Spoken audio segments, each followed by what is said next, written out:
Hey guys, Bob here from Raw Strength and Muscle, and I got an excellent question from a guy who's 40 pounds overweight. He wants to lose the fat first by doing a quick cut, and then he wants to take a year or two to bulk up. So he just wants to know my opinion on cutting and bulking and what I think about his plan. But first, let's do a hair update. I have achieved 1987 Mel Gibson levels of hair. Okay, anyway, back to the guy's question.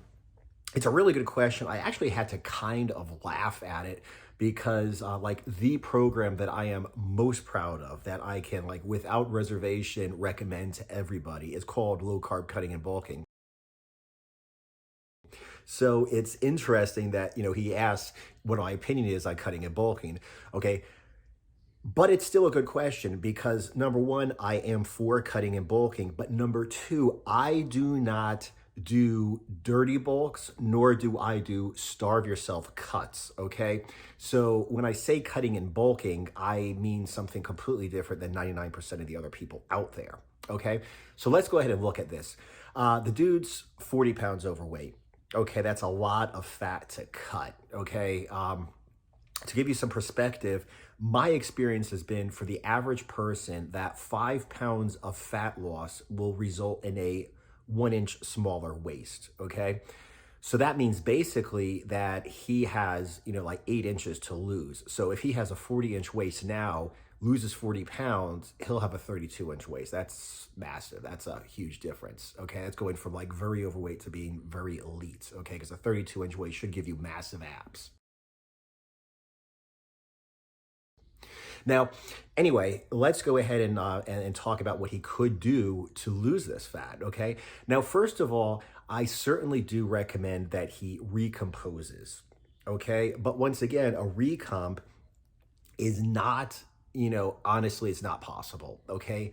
A strict by the book recomposition would be he would lose 40 pounds of fat, okay, and build 40 pounds of muscle. So he would go from like, let's say 240, and within, however many months, he would still weigh 240, but he would have, lost 40 pounds of fat and build up 40 pounds of muscle. Most people don't build 40 pounds of muscle in their entire lives. I don't care how much gear you're on, okay? So the idea of doing a proper recomp is actually like not possible, okay? First of all, okay? So he is going to have to cut in bulk. But like I said, I do believe he should recompose. And this is how I recommend you do this, okay? First of all, before you go on a low carb diet, okay, especially an extreme low carb diet, I recommend you get your body fat adapted. That means if you have been eating carbs, you go ahead and you get your body used to burning fat for fuel instead of carbs. You get your water intake where it's supposed to be, your fiber, your electrolyte intake. Everything is perfect the way it's supposed to be. Okay, so you actually feel good on low carbs. Okay, then what I recommend you do is you drop the amount of fat you take. Now, first of all, obviously dropping the amount of fat you take in, keeping everything else the same is going to lower your calories. The other thing is by getting your body fat adapted, so you're burning fat for fuel, your body would preferentially, okay, it's easier to burn the fat that you consume in your diet than it is to burn body fat. Like if the fat's right there ready to be used, why store that and then burn body fat, And even if you were to store it and burn body fat, you're still obviously not losing body fat, okay? So if you're in a caloric deficit on a low carb, a ketogenic diet, you will lose weight like any other caloric deficit.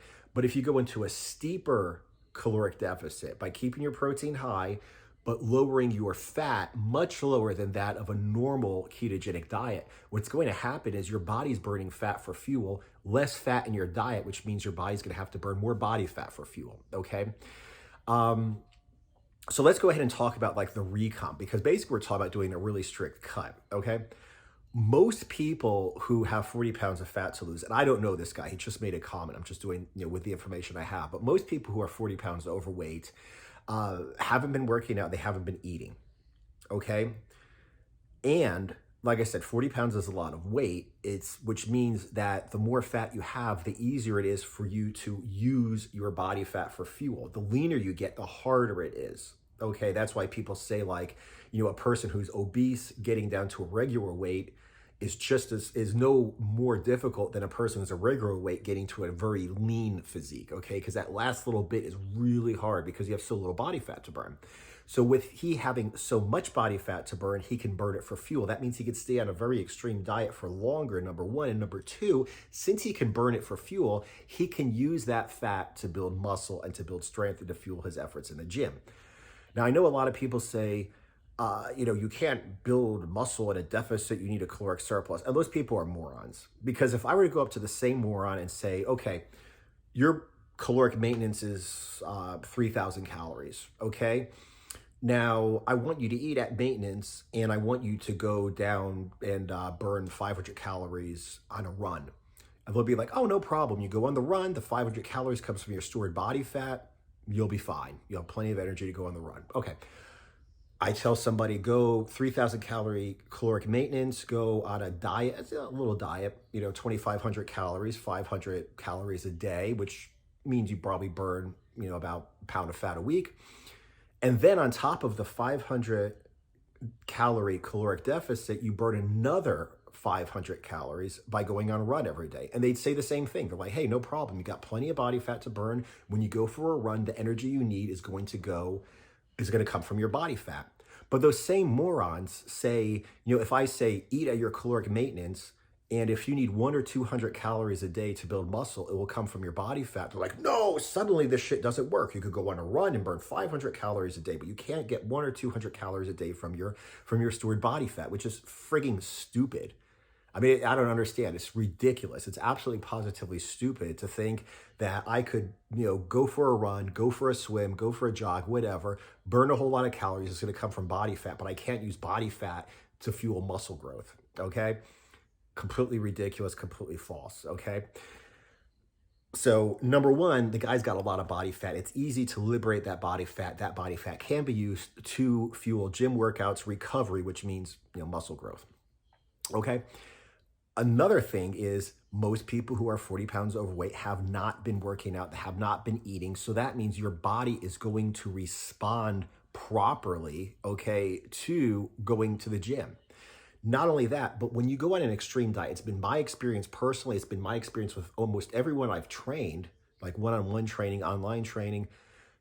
If I'm going to put somebody on a hard diet, they're going to be like, man, I'm doing everything right. I'm not going to go on this hard ass diet and waste my time and fuck around in the gym. Like they work out hard because they're like, if I'm going to do this shit, I'm going to get something out of it. Okay. And in order to get something out of it, I got to work out. So now you have a guy who has not been working out. He has his newbie gains, which means anything he does is going to make him build strength and size. And he's working out with a good program consistently. Okay. So another reason why he can grow into this cut. And of course, the third reason is, like I said, he hasn't been eating right. Has he been drinking water? Has he been taking fiber? Has he been taking electrolytes? Does he have his micronutrients down? Okay. Has he been eating quality protein? Has he been eating enough quality protein? Has he been eating enough quality protein in 6 meals a day? Okay. 6 meals a day. Every time you eat protein, you instigate muscle protein synthesis, which means you start your body to synthesize muscle from protein. Okay. So if you eat every 3 hours, let's say, that's 6 times a day that you are going to instigate muscle protein synthesis. You're going to create muscle growth 6 times a day, okay? He hasn't been doing this, okay? So it's gonna be like a perfect storm. Plenty of body fat to burn for fuel, to fuel muscle growth, okay? Working out for the first time, newbie gains, working out consistently, properly, getting his money's worth, so to speak, from putting so much effort into this diet. He's going to work out hard so he gets a result. And on top of that, he's eating protein, enough quality protein, and 6 times a day. So he's spiking muscle protein synthesis 6 times a day. Okay. Definitely could grow into this cut. Now, let's say, a guy's been working out and he stopped, like he broke his leg, he stopped working out, he lost some muscle, lost some strength, and got 40 pounds of fat. Well, guess what? That's even easier than newbie gains. When you start working out, your body wants to grow.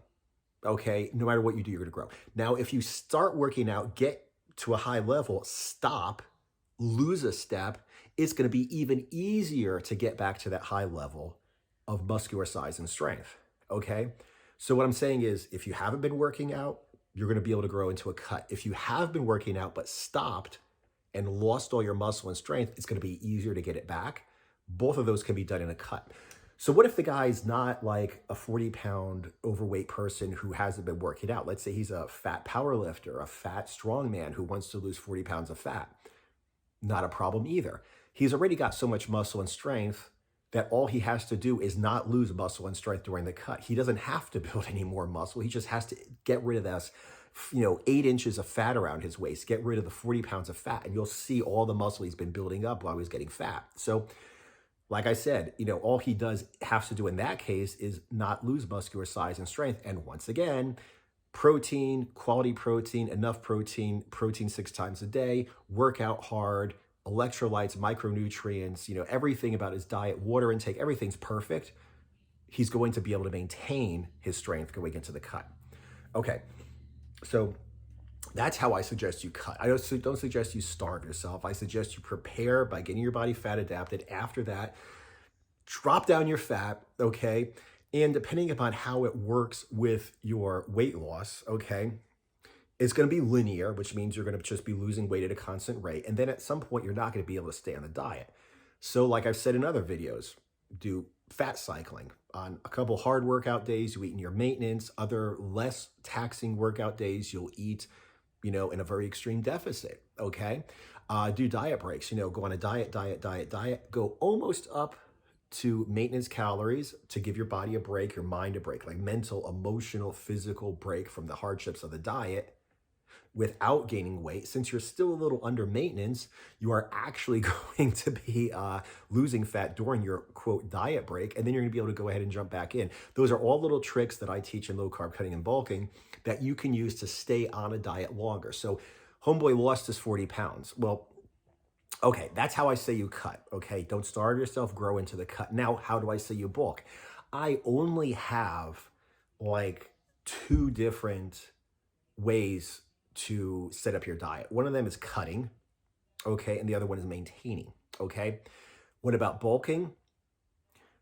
When you're maintaining, you have to have a goal, okay? The goal could be to maintain with the intent to stay lean or maybe get a little leaner, which means you're slightly under maintenance calories. You're feeling good, your dick's working, your hormones are fine, you're not in a bad mood, you're getting plenty of sleep, you're not starving, hungry all the time, but you're just a little bit on the low side of the calories, okay? So you stay lean, maybe get a little bit leaner. Or if you're bulking, quote, you're eating at maintenance with the intent to grow, which means you are not hungry, okay? You're not starving, okay? You're not going into your workouts feeling weak. You're at maintenance calories, you do a heavy-ass workout, you feel hungry, you go ahead and you just added some more, fat, basically, okay? Cook up a couple eggs, throw some cheese on top.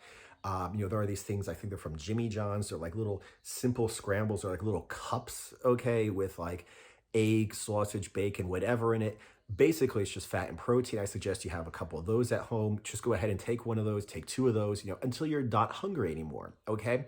If it's not just a hard workout, okay, if you go 2 or 3 days in a row and you're hungry, like in between meals, you eat your meal and you're still hungry, then I suggest you go ahead and increase your calories very slowly, okay? And the way that I suggest you raise your calories very slowly is your body weight in pounds equal to the calories. So a 200-pound guy would increase his caloric intake by 200 calories, okay? Go for a couple of days. If you're still hungry, the next day, the day after that, go ahead and do it again, okay? So in this way, you're basically getting yourself ready for a cut, cutting, doing whatever technique, fat cycling, diet breaks, etc., to get as lean as you want to get, slowly add calories, transition out, back at maintenance. And then when you're at maintenance, like I said, just don't be hungry. You feel weak in the gym, you might have to eat a little bit more. You feel hungry between meals, you might have to eat a little bit more, okay? But don't come up with something like, well, now I need to add in 25% more calories, or I need 500 calories a day extra, or I need to be gaining, a pound a day, or a pound a week, or a pound a month. Let me go ahead and just talk real quick about bulking. I mean, I don't want to make this video too long, but let's just talk about bulking.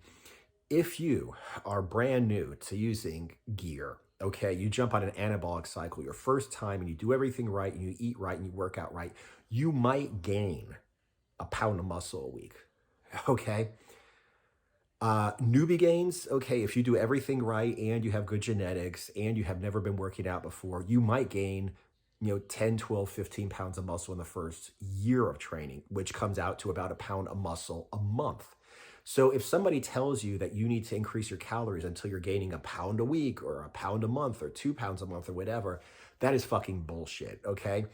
Do what I said, okay? Go up to your maintenance, slowly titrate your calories up until you're at maintenance. While you're at maintenance, look at your hunger, your mood, energy levels, sex drive, hormonal function, etc. And look at how you feel in the gym in terms of energy, and look at how your strength is improving in the gym. That's all you need to do. Do not figure out some complicated formula to figure out how many calories you need. Do not figure out some complicated formula to see how many pounds you're supposed to be gaining.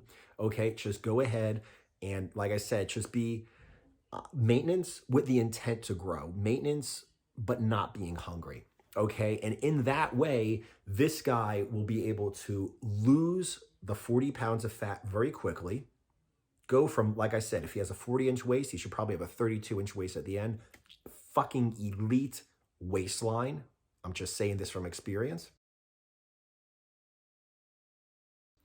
Then after he does that, he can slowly increase his strength and size while maintaining his leanness. And I'm going to tell you, my big bulk, okay, was like a year and a half, let's call it like 18 months, okay? It was like 15, 16, maybe 18 pounds of muscle, okay? I ended my bulk at 10% body fat. Why did I do that? Because I didn't fucking eat like an asshole, okay? I ate enough to fuel my workouts. I ate enough to feel good. I ate enough to not be hungry. And at the end, I didn't just have like big ass arms and shoulders. I also had a fucking six pack, okay? Jumped on a DEXA scan. And I legitimately had a 10% body fat. It's like 10.2% body fat, okay? So anyway, that is my recommendation, okay? I call it cutting and bulking. What I really mean always is like recomposing, okay?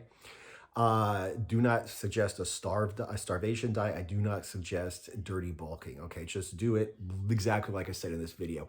Okay, if you want to know exactly how to do that, exactly how to get fat adapted, exactly how to set up your goal body weight, exactly how to jump into the pure protein diet, transition out, use diet breaks, use refeeds, use fat cycling, how to titrate your calories up to maintenance, how to maintain and quote bulk without getting fat, but while gaining size and strength, go ahead and check out Low Carb Cutting and Bulking at lowcarbcuttingandbulking.com. And aside from that, thank you very much for the awesome question. I really appreciate every question you guys ask, and I'm always trying to make videos to answer them. Definitely subscribe if you have not. And if you've subscribed, click that little bell icon so YouTube actually lets you know I'm putting up another video. I mean, today's Saturday. I'm hanging out on my bed doing a video real quick. So I am trying to put out at least one video a day, sometimes 2 or 3. I appreciate you guys watching, so make sure you subscribe and sign up for notifications, and I will see you guys in the next video.